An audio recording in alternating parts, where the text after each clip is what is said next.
थोरी डलवा साजवाली बेचन चालीला बाजार रे ननदी बेचन चालीला बाजार रे ननदी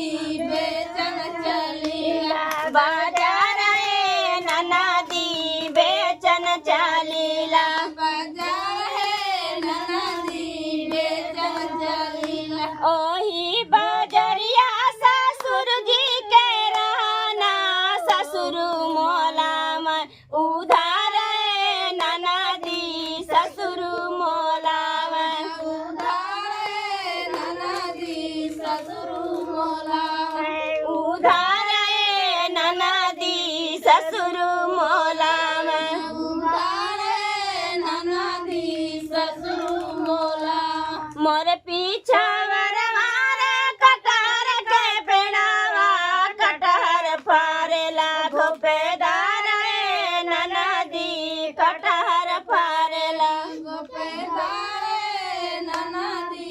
कटहर फरेला घोपेदार रे ननदी कटहर फारेला गोपेदार है ननदी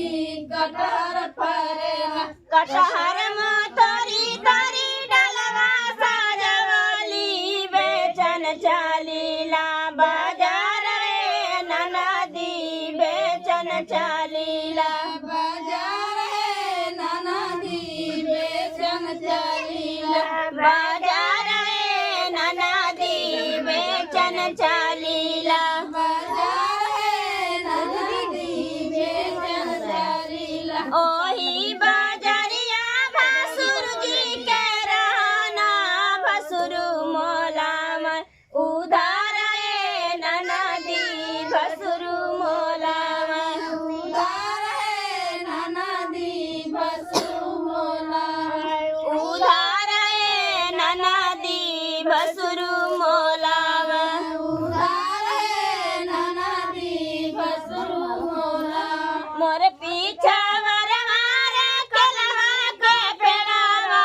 केलवा फारेला घोपेदार रे ननदी केलवा फारेला गोपेदार है ननदी केलवा फरेला घोपेदार रे ननदी केलवा फारेला गोपेदार है ननदी केलवा फरेला केलवा मो तोरी तोरी डलवा साजवाली बेचन चालीला बाजार रे ननदी